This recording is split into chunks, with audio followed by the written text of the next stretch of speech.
In this video, we're going to be doing our high-level simplifying expressions, okay? So here's our expression. It looks really complicated. We've got a lot going on, and we have multiplication here, okay? So 10x squared y to the third divided by 2y to the fifth all times 3y squared to the third divided by x to the fifth. All right, so we can simply multiply numerator times numerator and denominator times denominator. All right, or we could begin the simplifying process over here if we would like. So let's 10x squared y to the third divided by 2y to the fifth. All right, we're going to go ahead and simplify this expression over here on the left first. So the 10 divided by 2 is going to be 5. So we have 5, and then x squared, and then the y to the 3 divided by y to the fifth. Remember, we subtract. So 3 minus 5 is negative 2. So that's going to put our y in the denominator.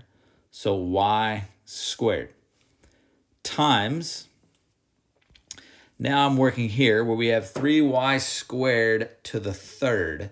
So everything in the parentheses gets cubed. So y squared cubed, that's power to a power. 3 times 2 is 6. So that's going to be 3y to the sixth. 3y to the sixth over x to the negative fifth. Okay. I'm going to go ahead and move the x to the negative fifth into the numerator and make it positive, x to the positive 5. All right. Now we can simply multiply.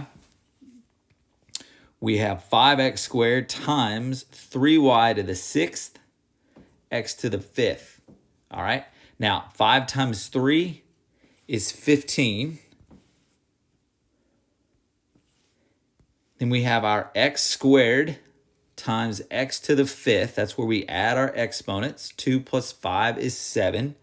So that's going to become x to the seventh.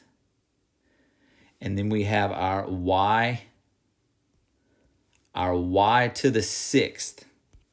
So we just write y to the sixth. Then we're dividing by y squared. Well, you can see here y to the sixth divided by y squared, we subtract those exponents. 6 minus 2 is 4. So our final answer then is going to be 15x to the seventh, y to the fourth. And that is our final answer.